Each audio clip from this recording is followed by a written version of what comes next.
to the show, Slim people. This is it. This be the Hobnobbin with Slim Man podcast, where we have conversations with creative people on both sides of the showbiz equation. Thanks for listening. Thanks for tuning in. Thanks for sharing the love, spreading the joy. I am your host, the Slim Man, Slim Manicotti, Slim Papa, Showstopper.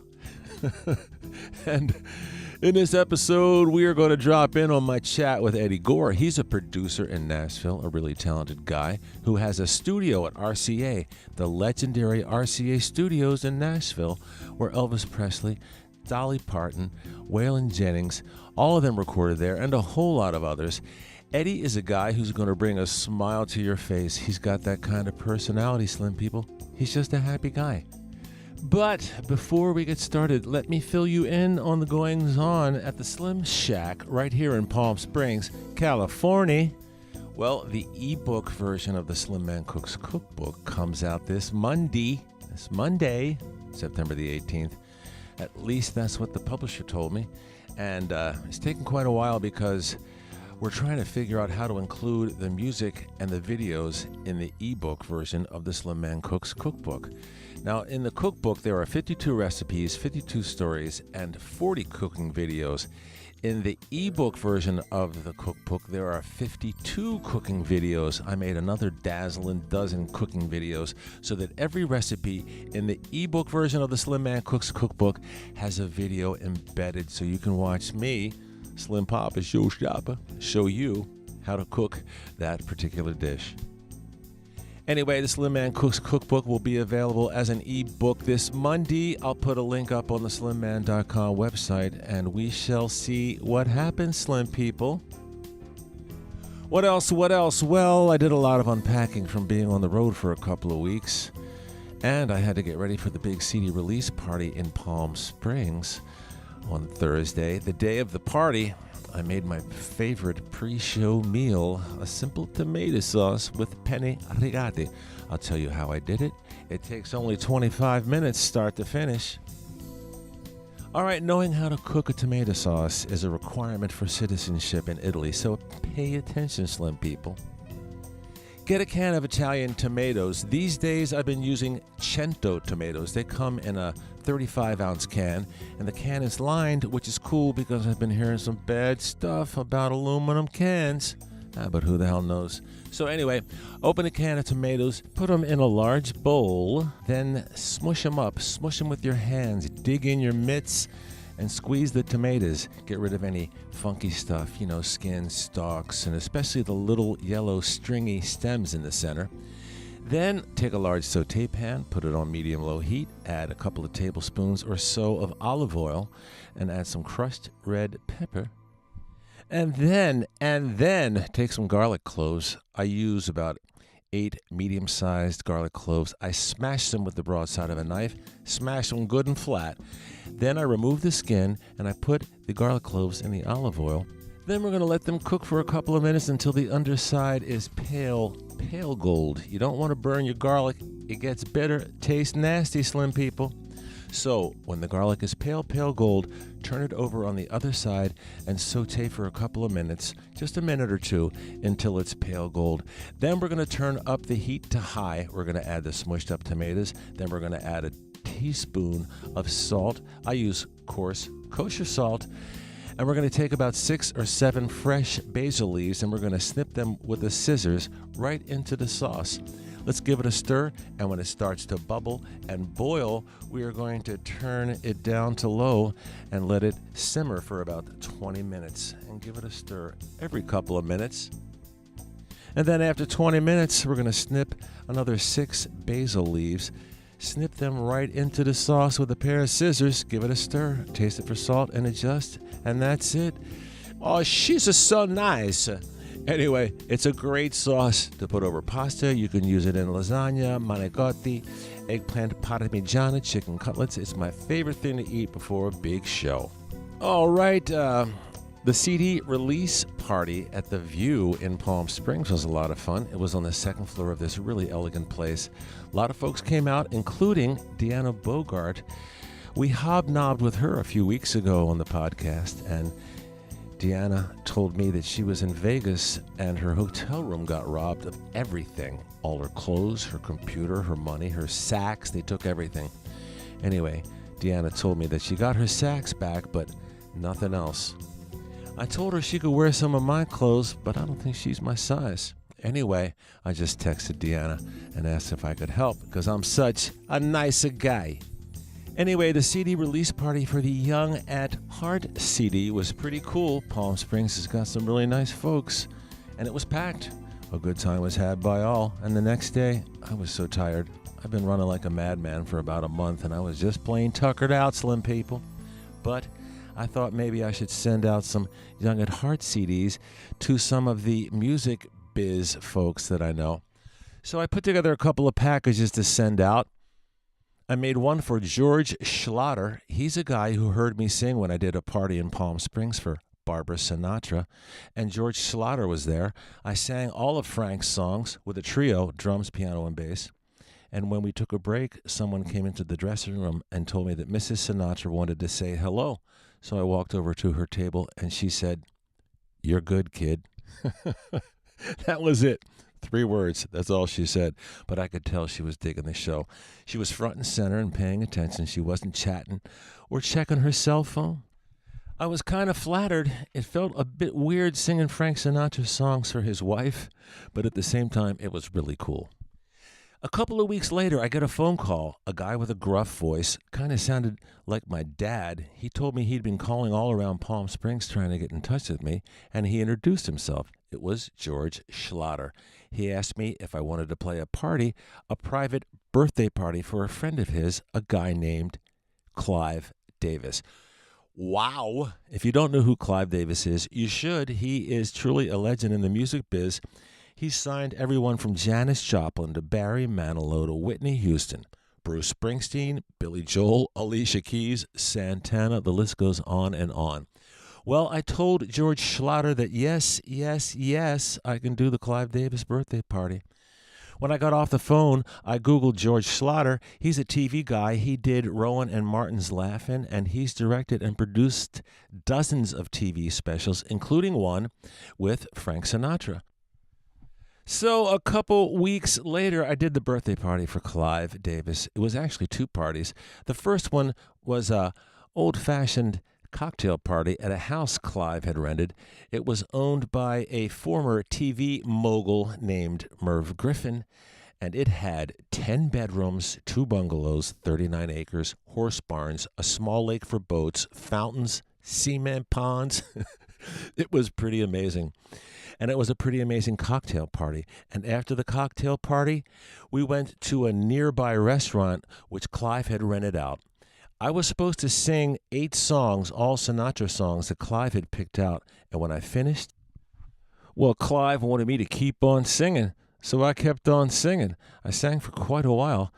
And then, well, the party's over. You go back to the shack and plot your next move. I did send Clive Davis a cookbook right after the party, and I also sent one to George Schlatter. And a couple of days ago, I sent each of those guys the new Young at Heart CD, and we shall see what happens, slim people. Maybe Clive Davis will sign me to Sony, give me $100,000 advance, and then tell me to take a couple of months off while they put the star-making machinery into motion. You never know, slim people. You know what I say? All it takes is one. Anyway, I will keep you posted. And now, let's dig into my conversation with Eddie Gore. I love Eddie. He's such a positive and genuine guy. There's a lot of negativity in the music biz these days, and Eddie, he's a beacon, I tell you, of hope and happiness. Anyway, Eddie's got a studio in Nashville. Not just any studio, slim people. His studio is part of the legendary RCA Studios where everybody and their mother recorded. Elvis, Dolly Parton, Willie Nelson. They all recorded there in Studio B. My chat with Eddie took place in Studio C. Eddie played me some music he wrote and produced for a film, and it was stunning, breathtaking, like something you'd hear in a Hollywood movie. Then he played me some songs he produced for this gal singer, and it sounded as good as any record you'd ever hear on the radio or anywhere else. At the very end of the podcast, I'll play you a song that Eddie mixed for me, a song that I wrote for a gal named Julianne Irwin. She sung a few of my songs, and Eddie worked some magic on this tune I'll play for you at the end of the podcast. So anyway, here we go. Hobnobbin with Slim Man and Eddie Gore.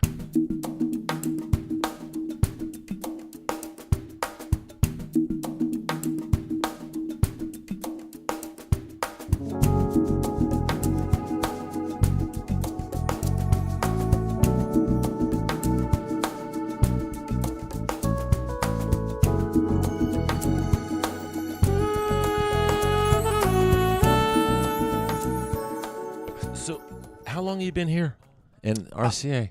I was lucky enough. I actually was asked and moved in here officially, I guess, 2 years ago, July 1st. And the reason I say June, because I started kind of moving. I was lucky enough to occupy a studio that I built for Steve Cropper at some buildings that he had purchased back in '93, and hired me to come put a studio in there. And that was on 17th and Division. That was where I was, right? Absolutely. Yeah, it's only a block away. Yeah, right. And I joke because my favorite thing about being a block away is I'm still a regular all down the street to all they have no clue I moved. I'm just still in there, still buying the wine and beer. And yeah. But yeah, so I got invited. Arbery Preston saved the historic RCA studio here on 30 Music Square West. It's the larger of the two buildings. The first, RCA Studio B, right on the corner, was built in '57 and operated by the Bradleys with lots of success coming out of there. New York, RCA saw the numbers, basically came and wanted to compete as well. Even in the pop world, they thought they could, and built this building we're in today, which would basically put all of RCA under one roof with this gigantic studio on the end called Studio A. And that's where they could put orchestras and strings and basically... So it had a big, huge room to record all that stuff. It's gorgeous. It's absolutely amazing. I was invited here to Studio C, and I've been in this business, luckily enough, and doing a lot of work in A as well, and all up and down the row. And when Arbery Preston said, Eddie, come to Studio C, man, I want you to be here, because he was like self-populating it again. And I was like, Studio C, I'll come look at it, because we all know this building. And doggone it, if he didn't show me to the backside here, and my eyes opened up, and I was going, what is this? And that's what it was. It was a studio built in '69 by Chet Atkins when he was moved upstairs, and so begun the history of this smaller studio over here. So who was in Studio B? It's one of our most incredible studios in history of actual country music and Nashville, Tennessee. And you can just see all the folks that have come through there and the history. And a lot of folks, just because Elvis is the most popular, had done quite a bit of work in there. Elvis worked there at Studio B? Mm-hmm. And who else? Like, what are the names? We got Dolly Parton. Oh, okay. We've got all sorts of stuff. You've got to check out. Is it still functioning? It actually does. It's actually a real functioning studio with a tour that comes through, That must be fun. It's owned now by the museum, but they run tours through this, and it's still a fully functional studio. And actually, they just the original console that was in there was just donated back, and they were hooking that up a couple months ago. This thing has those big old turn. You should see these dials. Got right? one big knob, volume, treble, and bass. That's all it is. It's like louder, boom.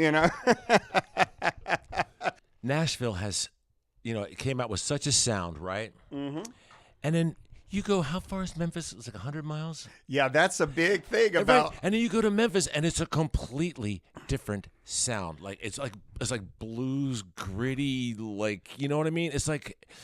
Nashville had its own sound. Memphis had a completely The craziest thing is I am very fortunate to be working with a gentleman I have for many years named Steve Cropper, who is a famous songwriter, guitar player, who is part of creating that Memphis sound Right. with Stax Records, right? Wasn't Steve Cropper? Wasn't he doing some of that stuff down in Muscle Shoals too? Wasn't he? No, he did get asked to do a few things, but his home base was right there in Memphis? Stax in Memphis. Absolutely. Wow. Yeah.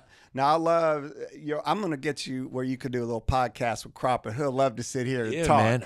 And I'm going to tell you, you're going to have to get a list of questions to ask because that man loves to talk. Is he still working with you? I mean, Yeah, what is it? absolutely. You may be in Japan right now. Wait, I have it written down. I'm always like, Crop, where are you? You know, he could be out there doing working with Booker T, doing a little work this week in Japan. So he's still traveling with the original Blues Brothers band. He still gets out there. He's producing still on special acts, and then he's got the Booker T that's going. And I mean, I love to see him. He stays very busy, and he'll do a lot of charity functions, a lot of charity events. He really loves the golf world, so he'll get out there and do a lot of singing of a lot of his hit songs, you know, in the evenings of some of these big fundraisers. Because he wrote a lot of hit songs, right? My Like a goodness, ton of them. a ton. So what do you hire him to do? Do you just call him up and say, "You want to write a song together? I need a guitar player." That's a great question. I literally just hired him. That's funny, me hiring Crop, man. But I was doing some production music for Universal France, and this gentleman named Rodolphe Plusson, who has been hiring me, and Justina Kelly as well, my partner, business partner there, to do this production music. And he knows stylistically, just like you're saying, stuff that comes out of Memphis or Nashville can only come out of Memphis or Nashville. So we had some old doo-wop stuff that we were redoing, or not redoing, but actually creating. And the first thing that I did was called Crop. Right. I gotta have you, man. Come on, can we do this? Absolutely. He is just still so hungry and loves to play like he's a kid still. And so I just got the album, just got it this morning, coincidentally, and I can't wait to hear the release of this because they did all the mastering and mixing for me. So I just did all the tracking. Was he just like coming in here to record and stuff and record the guitar parts for something that was written in France, or you guys creating a doo-wop Actually, sound? it was something that had been written. That's exactly right. And then I was in charge of producing and arranging what had been written, okay? Right. So I was in charge of hiring the musicians to basically give the composer, help him with his vision sonically. Right. And that's kind of where my talents really lie. I know who and when and why to call. That's just what I do better than anything. There's 1,000 guitar players in Nashville, Tennessee, okay? But who gets the project? Right. And it's very similar, I think, to a director in Hollywood who can't act in Hollywood. Yeah, right. But how do they pick who can fit those scenes? And that's what I do as a producer, is help set the scene. Do you study other producers? When I think about Oh producers, my God, I do. Are you kidding? When you think about producers, right? You think about what George Martin brought to the Beatles. You know it was him that kind of came out with that piccolo trumpet part and Penny Lane and all the other crazy little things. As a producer, I mean, you can do what Mark Ronson did with Amy Winehouse and just forge a 60s sound. What he had, just like if you want to mention that, is they both of those producers, George Martin, had vehicles that really helped their vision come alive too. Yeah. They could repeat and interpret, and that's where you have these true artists. But you do have a guy that's a visionary like George Martin or Ronson to get out there. And they have this, but they have this vehicle that just takes it to a whole nother level. Like when somebody comes to you with a project, are you where I've come from, if you really want to know kind of what my career is that I've kind of fell into being a producer. I guess that's what I've done all my life. But when I was playing piano in a band when I was a freshman in college, I got asked to play piano, and I wound up getting to feel what it was like to go around 9 states and tour and play for colleges and big bars and what have you. And then I got to start my own gig when I was about 19 or 20. And I realized that somebody had told me years ago when I'd seen this great band, I'd asked about, when do y'all get together to rehearse? And Chris had said, Eddie, we don't rehearse. I write great charts and I get the gig. And I can still remember closing my eyes going, I will never rehearse as long as I live. There's no reason to. This unbelievable horn band I just saw. I swear to God, that's the truth. And I put this band together, because I did orchestration arranging in college. I've got quite a bit of experience of doing charts, writing charts. Right. You went to Belmont? Mm-hmm, I did. But I learned how to write charts, lead sheets like heads of popular music, but I wrote them like, I didn't write verse, chorus, bridge. I wrote A, B, C. So I could direct sections live. I would write horn parts. I would write chord changes for bass players that necessarily couldn't read notes, but I still would write every notify, like everything. And that's how you listen. 1 week it got this bass player playing this way. Another, it's the same tune, but you're going, oh man, what's going on? Same tune, but you hear the improvisation. And that led me to production in the studio, being able to really listen to other musicians and understand, wow, what's the treatment they're putting to this? And then, that I realized when I was programming and recording that's what I was doing, producing. I didn't even know I was producing. Yeah, I mean, it's strange because, when you have a grasp, like when you're playing piano, you really have a grasp of the whole thing. You know what I mean? You know where everything goes and where everything lies and what kind of fits and what doesn't fit. And like a lot of those guys, like Quincy Jones, like he started off as an arranger, with Count Basie, you know what I mean? He kind of knew where everything went. Yeah, now you've mentioned 3 guys there right now that are just the tops of the tops. And I think what's important, though, you talk about going back to, do you listen to those guys? Man, you listen and learn. That's what it's all about. You never stop learning. Quincy never stop learning, talks about it, right? Because he's great and he wants to learn and consume more. And I think that's why I love, on my side, being able to hire so many young new players that are recommended to me by cats that I really enjoy. I'll put cats on a master I've never even recorded because somebody that I trust said, you need to call Jake Stargell. This is a 25-year-old kid that just plays the heck out of acoustic grass. Unreal. And you learn more from them. Like, what are they doing? Like, because these kids are doing stuff. You're like, man, what's going on there? And you try to learn from that and then maybe apply it to some other surroundings that you may be in by producing with other artists that you help find their sound or a creative package. I mean, it's just so exciting when you meet these young ones, Now, young's the state of mind now, Slim. I know, man. Because, but Cropper, he's older than me, but he's younger than me, man, with his attitude. I always say he's trying to figure it out still. It's strange. I was thinking, like when you were talking about that, I don't see a lot of the young guys coming up and playing like Jimi Hendrix or Jimmy Page or even like Eddie Van Halen. Like where's the guy? There's a few out there now. I'm going to shout out to my boy Guthrie Trapp that I've used to work with a few times, who's probably one of the best telly players around. Really? And he's playing every Wednesday does Trapped Above Ground down at the Acme. This guy is world class. Joe Bonamassa last year. Yeah, that's he's good. A dude, yeah, right? There you go. He was just recording in A last year or a year and a half ago, Yeah. He's kicking. They're around, but you know what? There is that next level of legend. And it's like, who is that legend? That's a great question. Like, could you name right now who's a legend right now? Right. Who's gonna make it there? Right, who's gonna be legendary? Is Bruno Mars gonna carry it for 20, 30 years? I hope he does. My God, you know what I mean? He's such a fan. It's a good question. Who's gonna stick around? Mm-hmm. Who's gonna make it to the end? I'm gonna say, okay, I'm jumping out on a Slim Man line here. There you go. I'm sorry, but Taylor Swift has got that going on. Yeah, she knows how to adapt, right, change. God bless her, man. Yeah, man. I'm telling you. I just came from Robert Ellis Arl. He did a lot of that. He co-wrote a lot of that first album with her, first couple albums. You lucky man, getting to hang out with folks like that. Yeah, but her sound has changed.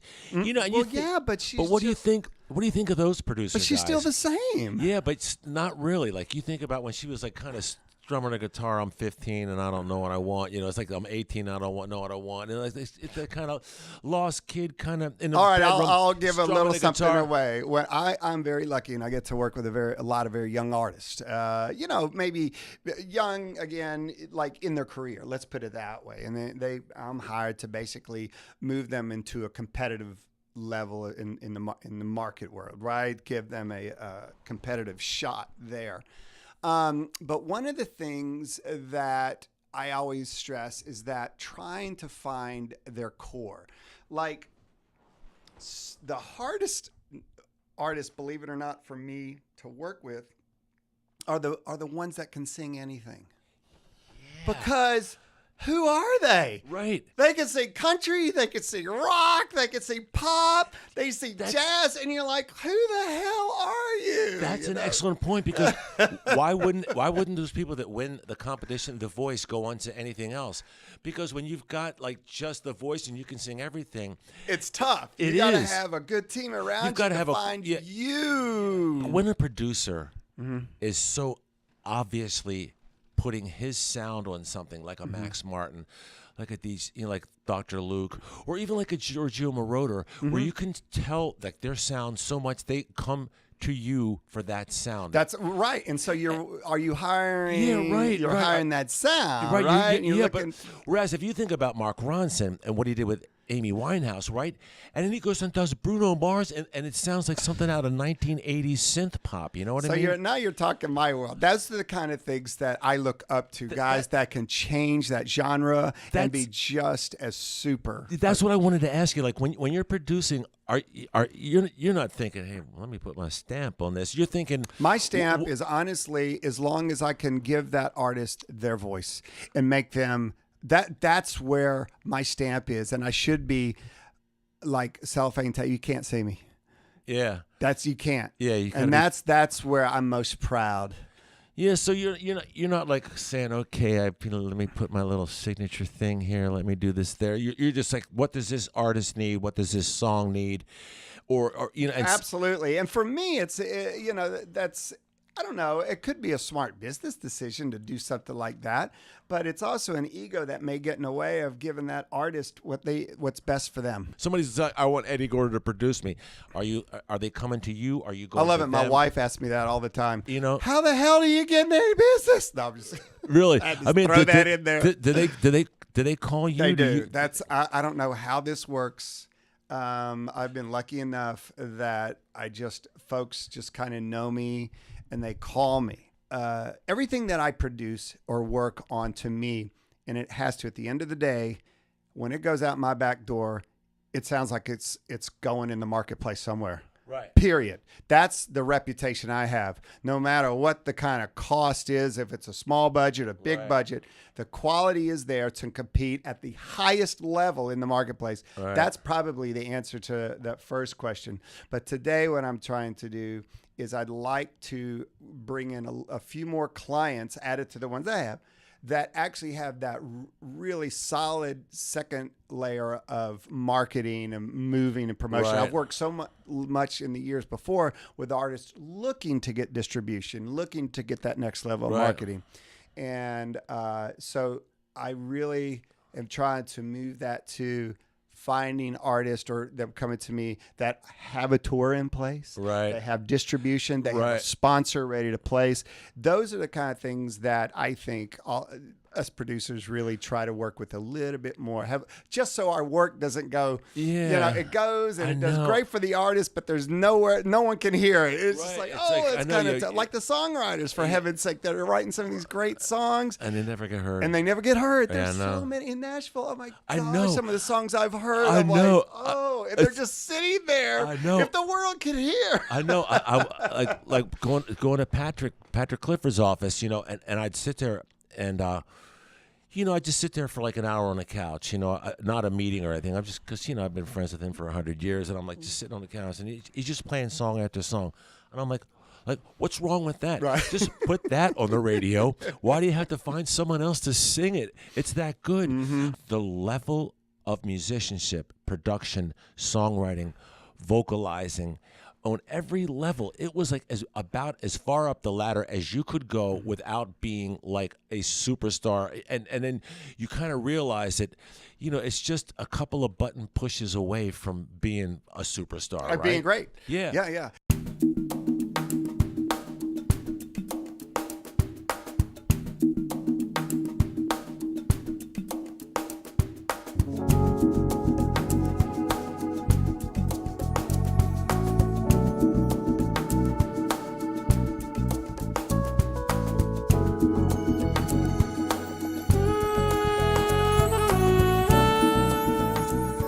Okay, Slim people, are you ready for a word from our sponsors?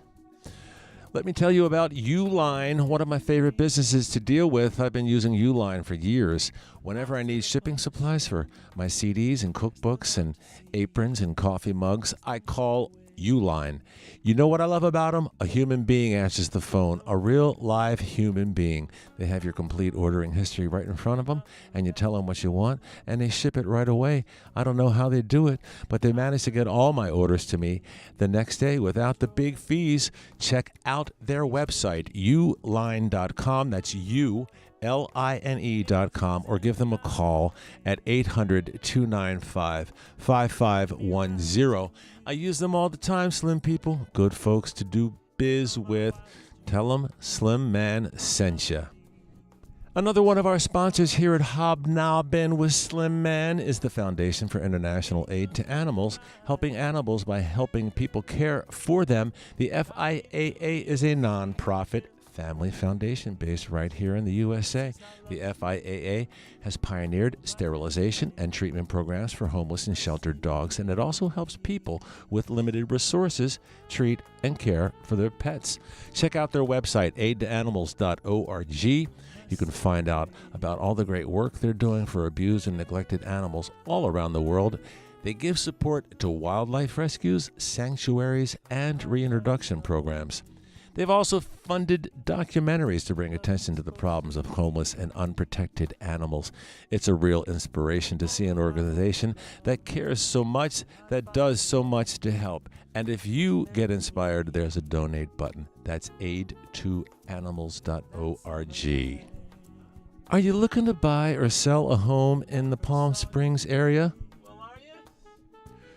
It's beautiful out here this time of year. And Leonardo DiCaprio bought a house out here. So did Johnny Depp. It's starting to become a little hot spot. And if you want to buy or sell a home, I suggest you reach out to Cindy Guzet.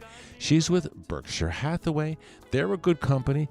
And Cindy Guzet has been living in the Palm Springs area for the past 20 years or so. She knows the real estate market like nobody else. She's got years of experience. And she's the go-to gal if you're looking for a condo or a house or a vacation home. So no matter what your real estate needs are, you need to reach out to Cindy Guzet. Give her a call, 760-485-2505, or send her an email at cindy.guzet@outlook.com. That's 760-485-2505, or cindy.guzet, that's G-U-S as in Sam, E, at outlook.com. And now, let's get back to my chat with producer Eddie Gore. Let's pick it up where Eddie talks about how being a producer is like being a sports coach. Here we go.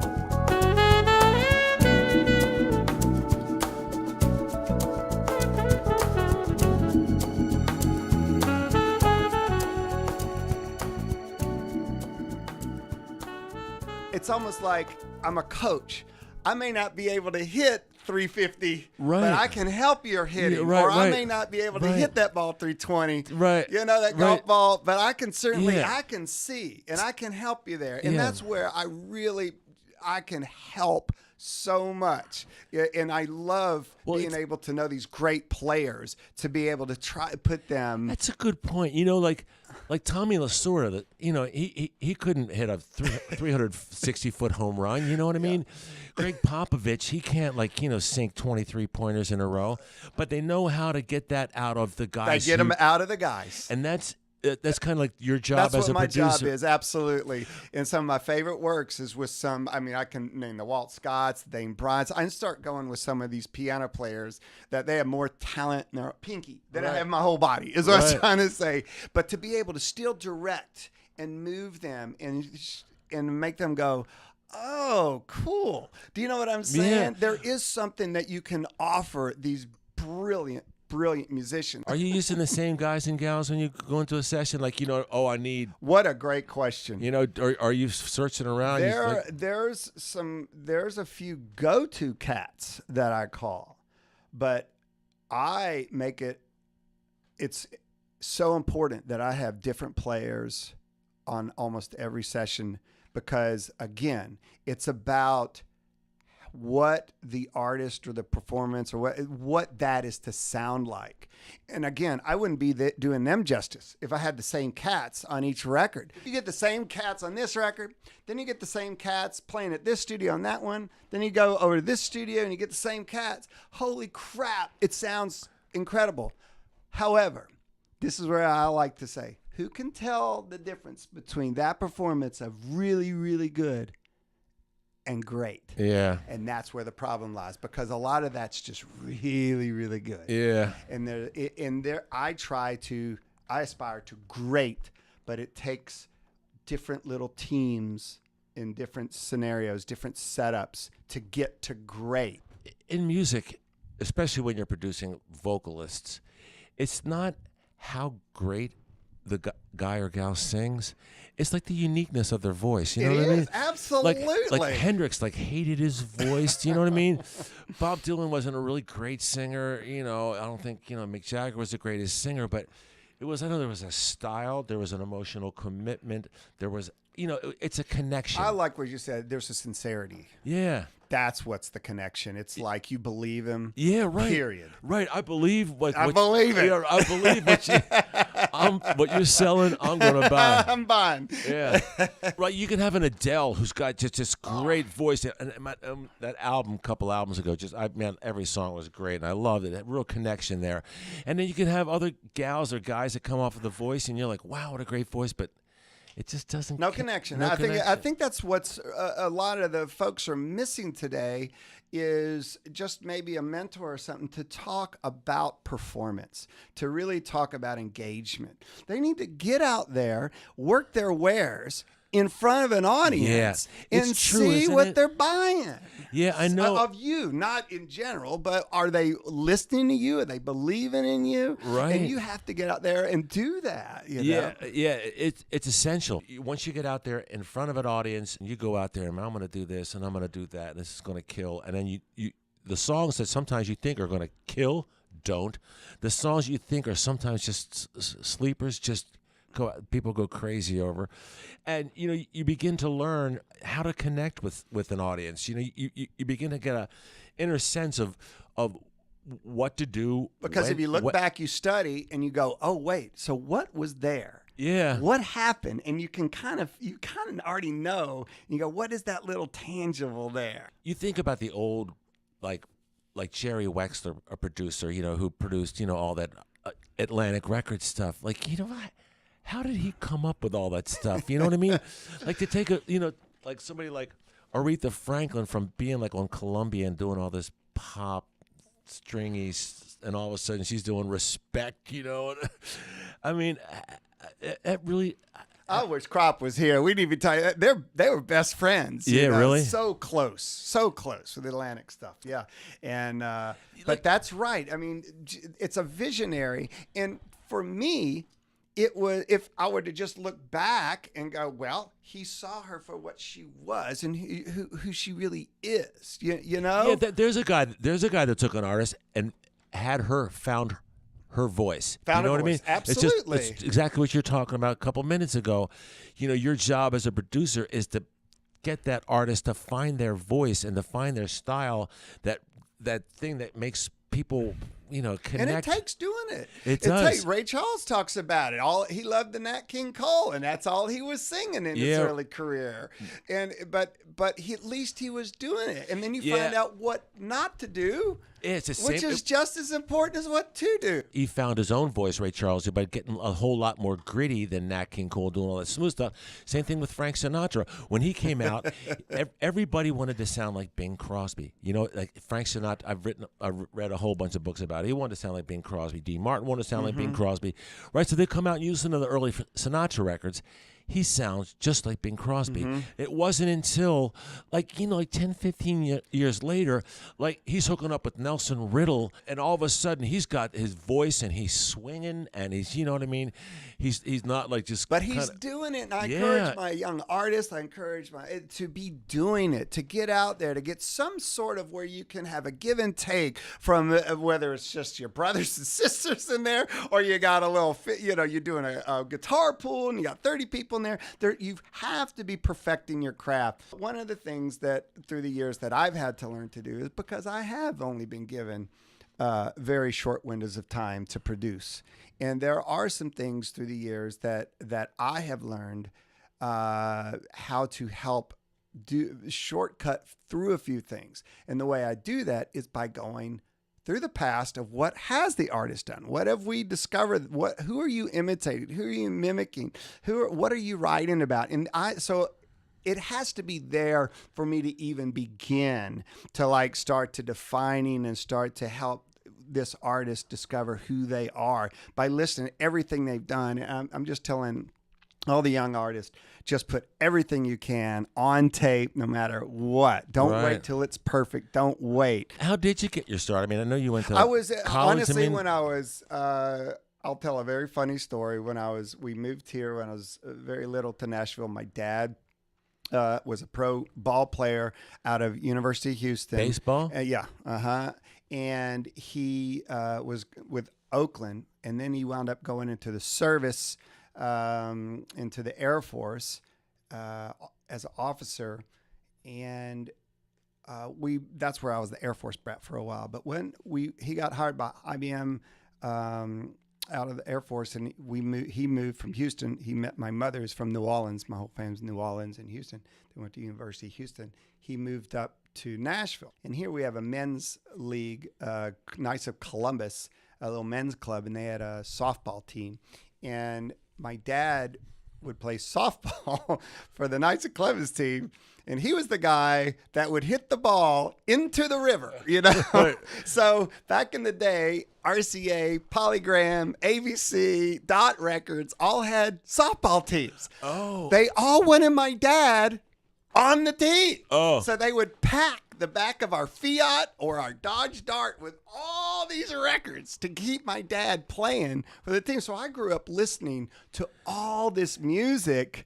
Damn, I didn't know that. So I started playing piano when I was 7, and I never looked back. I played, and I was, I was a Catholic kid, so I just went all through my years. It was like everybody still knows me. It's Eddie Gore, the kid that plays piano. That's what they knew, and I just stayed in Nashville, and went and studied orchestration arrangement. I thought, that's what I'll do, But the funny thing is, I'm in the business because my dad was a ringer on the softball team. I'll never forget, I was going to college. I said, I told my dad, I said, yeah, I'm taking orchestration and arrangement. He says, and you're going to do what with that? Yeah. So I'm like, I got it, Dad. Yeah. Is he still around with us? Oh, yeah, my dad is. And again, he's still my biggest fan. That's cool. We're very close. He and my mom, yeah. You're at your old studio where I was. Mm-hmm. That's a pretty big leap to go and to another studio, especially in this day and age when everybody's doing everything at home. Yeah. Like, were your parents like, Eddie? No. What the hell are you doing? You always get advice. Advice comes free from everybody. Wasn't there ever an urge to do your home studio like every other mother lover out there? No, I wanted to stay married. Yeah, right. Stop that banging around down there. That's right. No, I never had the urge. This is as good as it gets. There's something about having a space, isn't it? Yeah, that puts you in the right frame of mind. For me, anyways. I know some other cats that can manage that brilliantly. I guess that's just not for me. What do you cook when you cook? I mean, not musically. Oh my God! Well, shoot. Are you like doing like hot chicken and like Nashville stuff? Or you? No, you know it's interesting. I did do that just for the wife, just to have some fun for some folks that came in. But no, I mean. I got a lot of French flair in me, so I do a lot of confections. I'll do a lot baking and stuff, but I'll do lots of reductions and sauces and all sorts of stuff like that. Oh yeah, it's that's complicated, one of my man. Things. Yeah, I work in the kitchen for hours, literally. It's like chemistry. It's not cooking. It is. You know what I mean? It is, but I adore it. When I get around guys who are cooking like, like making sauces that reduce. Yeah, like I did some ribs 2 nights ago, and it was basically what I had was the brown sugar and grapefruit and soy marinade that I did. Grapefruit? Is outstanding with a little fresh lime squeezed in there. Wow! And then I also, with that, made a succotash that was wonderful. But then I also made, just to let you know, this was just Saturday night, I guess, and then I made a lime sherbet. And I made these incredible waffle cones that they went in. You made the ice cream? Yeah. And I have a pizzelle maker, so all you have to do is after you take your recipe for the cones, and you put those in pizzelle, and then you take them out and put them in between 2 ramekins, and you make kind of a boat, and that crisps up, and that's what you put your lime sherbet in. You think about the correlation between music and cooking and music and food, and I've always thought that music, like food, it's about balance. Like even if you're making a salad, you got to have like a little bit of soft, a little bit of crunch. You got to have a little bit of yellow, a little green, a little red. You know what I mean?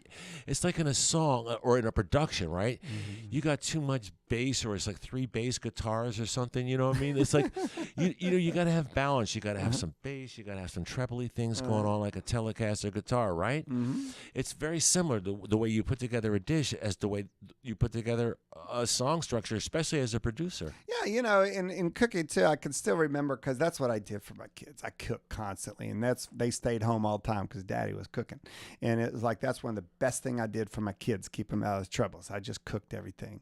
I can still close my eyes and remember my littlest one. Dad, what's for appetizer? What's for, because I always had appetizer, main course, and dessert always. So how are your kids? Edward's got the great. band, Edward's right? got the band, proud dad. What's the name of his band again? His band's Future Generations. Future Generations. And he is up there. He went to Fordham University up in New York in the Bronx. He was a marketing student. And he wound up when he was a junior getting a couple record label offers and stuff. It's crazy. My son Oliver was 2 years. It's been 2 years now. Was invited to the Champions Tour and played out in Pebble Beach. And he invited his daddy to come caddy for him. Your son Edward, does he ever like call you up and ask you for tips? On it was really neat. He just, and this is nice about being a dad. Like I said, I stayed away, and 2 years ago when he was on spring break, he asked me he came to town to write a song with him. It's the first time we ever worked together. And so I'm glad that I'm in the business professionally. I stayed away and let him find himself, but then we were able to come together and work. So Sarah Silva, myself, and Edward got to write out a song that wound up on his first record called Coast. What are you going to do with this studio? What you got coming up? Well, right now, Aubrey, God bless him, is spending way too much money and turning the inside of our building back into 1965. So he's trying to convert the whole RCA building here? He's getting the vibe back. He's invited. I'm so lucky that he invited me here. And back last April, just a year ago, April, Aubrey and Dave Cobb worked out the deal where Dave Cobb's the tenant. And if you may recognize his name, he is the producer of the century right now. He is producing Jason Isbell, Chris Stapleton, Sturgill Simpson, Anderson East, The Lone Bellow, Lake Street Dive. I'm like, Dave, you produce everybody I love. So they're going to completely renovate Studio A. He's going to have all these millions of pictures from the history of stuff all over I this. getcha. And he's already got the beautiful carpet. He's redone it. You see what I mean? Yeah. And what's on the walls, everything is just like it was way back when. If someone sends you like a Facebook message or just cold calls you on the phone and I'm an artist, could you listen to my song? Do you listen? Oh yeah, and I'll have them send me some stuff. I'll ask, how do you want to send them? Send me some things. I'll be happy to listen. I do that all the time. Where are you going tonight? Oh, tonight, Irene Kelly, which is my partner Justina Kelly's mom, is playing at the Station Inn. Who's Irene Kelly? Where's she Irene from? Kelly is an artist she was signed to MCA and had some #1 songs out there like Alan Jackson cut and all. She's an unbelievably talented singer-songwriter. When I was living at the Velocity in that 500 square foot apartment, and there was the old hippies I was getting built and turnip truck. Station Inn was there all the time. A cinder block building with that old sign, right?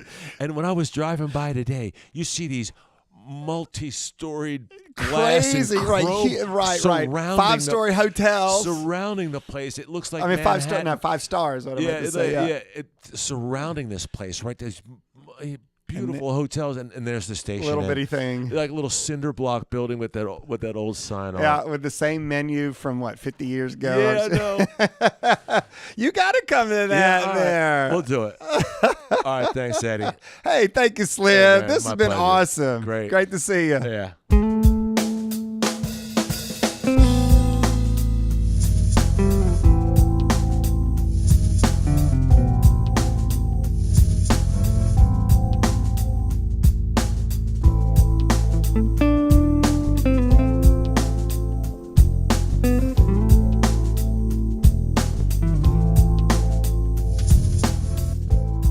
So there you go, Slim people. That was the Hobnobbin with Slim Man and music producer Eddie Gore podcast.